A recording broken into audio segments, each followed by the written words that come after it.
Welcome to Sangeeta kitchen. Sangeeta কিচেনে আজকে আরেকটি নতুন রেসিপি নিয়ে হাজির হয়েছি। সেটা হচ্ছে দেখুন, মোটা মোটা পুঁই শাকের ডাঁটা। এই দেখুন, একদম মোটা মোটা পুঁই শাক, এক কী সুন্দর মোটা মোটা ডাঁটা, কুমড়ো দিয়ে, ইলিশ মাছের মাথা দিয়ে তরকারি। দেখুন রেসিপিটি আমি কীভাবে তৈরি করি। ডাঁটাগুলো কেটে নিই, কুমড়োগুলো কেটে নিই, সঙ্গে একটা আলু দেবো। কেটে নিয়ে আমি আপনাদের সামনে ফিরে আসছি। এই দেখুন, মোটা মোটা ডাঁটাগুলোকে আমি মাঝখান দিয়ে এইভাবে কেটে নিয়েছি। আর এর মধ্যে দিয়ে দিলাম এরকম চোখলা শুদ্ধ কুমড়ো। দেখুন আমি কেটে দিয়েছি, কুমড়োটা একটু কাঁচা। আর একটা আলু ছোটো করে এরকমভাবে কেটে দিয়েছি। আর শাকগুলো আমি দেখুন এইভাবে আলাদা ধুয়ে রেখেছি। হাফ চামচ জিরে বাটা, 1 চামচ কাঁচা লঙ্কা বাটা, আদা বাটা হাফ চামচ, আর ইলিশ মাছের একটা মাথা, একটা লেজা আমি নুন হলুদ মেখে রেখে দিয়েছি। এবার দেখুন কী করে আমি এই শাকের ঝোলটা করি, শুকনো নয়। এটা একটা পুঁই শাকের একটা মাখা মাখা ঝোল। এবার দেখুন আমি কীভাবে তৈরি করি। এবার আমি কড়াইতে তেল দিয়ে নেব।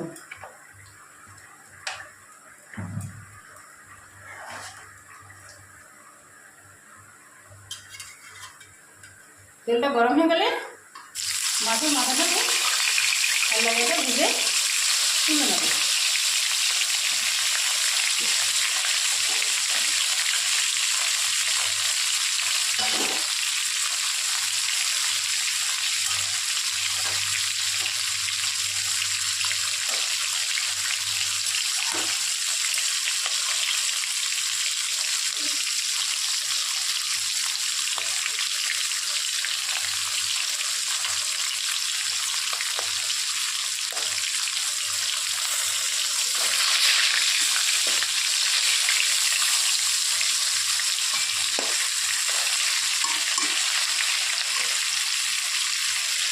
এটা পুঁই শাকের ঝ্যাঁট নয়, একটা মাখা মাখা তরকারি,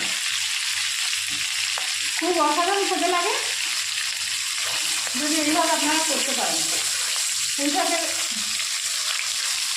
আর একটা রেসিপি আমি দিয়েছি। এই রেসিপিটা একটু অন্যরকম, এটা হবে একটু ঝোল ঝোল।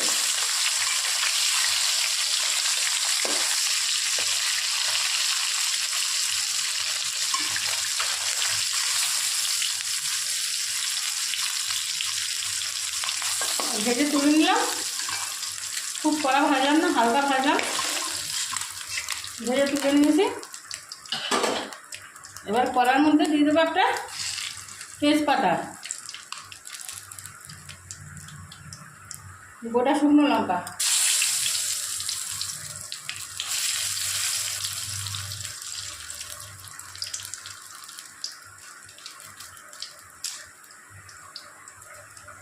পাঁচফোড়ন,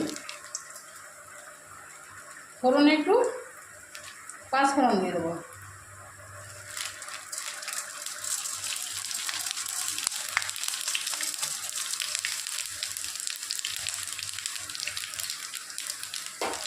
এবার এর মধ্যে দিয়ে দেবো জিরে বাটা, লঙ্কা আর আদা বাটাটা এর মধ্যে আমি দিয়ে দেবো।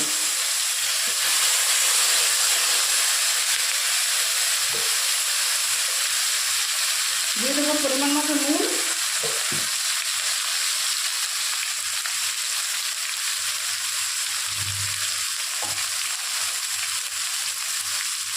পরিমাণ মতো হলুদ।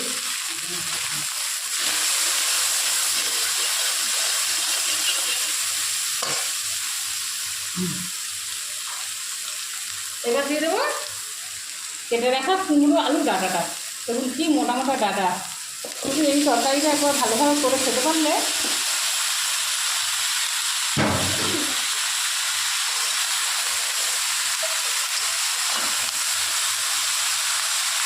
ভালো করে কষিয়ে নেবো।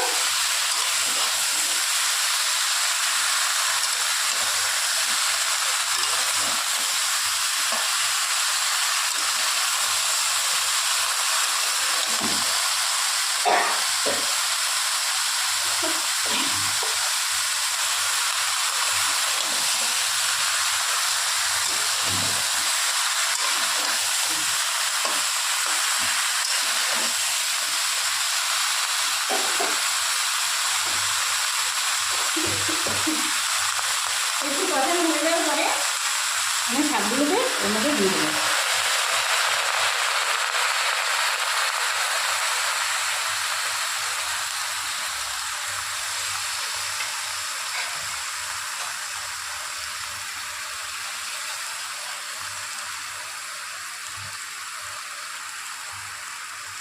এবার দিয়ে দেবো জল।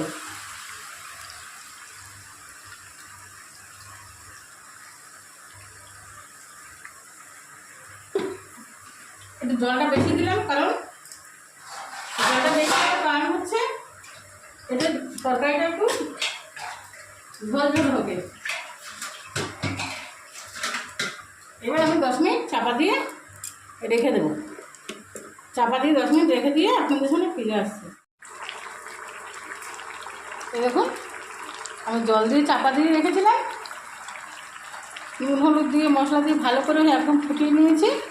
এবার ইলিশ মাছের মাথা আর লেজাটাকে এর মধ্যে দিয়ে দেবো। এবার এটাকে ভেঙে তুলে আরও ভালো করে নাড়াচাড়া করে নেব।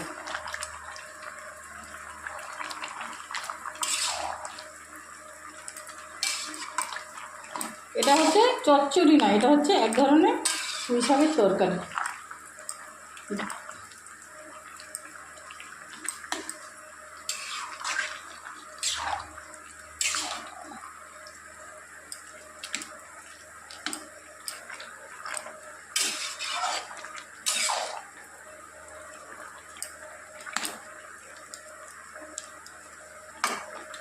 পুঁই শাকের ঝোলও বলতে পারেন আপনারা, কিন্তু এই রেসিপিগুলো খুবই অসাধারণ।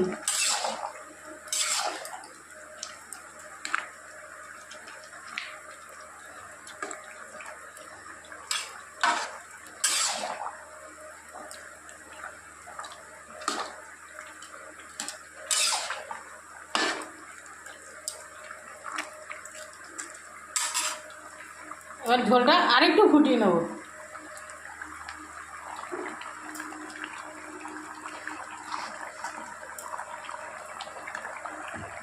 এবার এর মধ্যে এটা দিতে হবে, সেটা হচ্ছে সামান্য একটু মিষ্টি।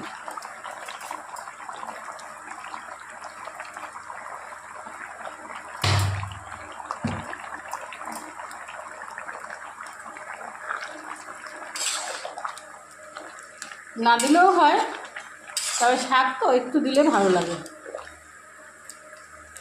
এবার আরও 5-7 মিনিট আমি এটাকে ফুটিয়ে নেব।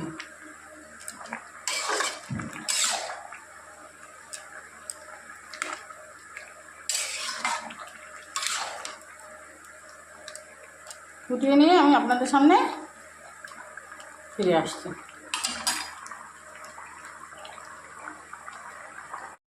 এই দেখুন, আমি একটা পাত্রে নামিয়ে নিয়েছি। এরকম গামাখা গামাখা একটা তরকারি। এটা কিন্তু পুঁই শাকের চচ্চড়ি নয়, চচ্চড়ি রেসিপি আমার চ্যানেলে দেওয়া আছে।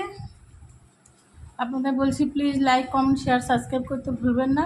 পাশে থাকা বেল আইকন টিপে দেবেন, যাতে আমি নিত্য নতুন ভিডিও নিয়ে আপনাদের সামনে আসতে পারি এবং উৎসাহ পাই। ধন্যবাদ।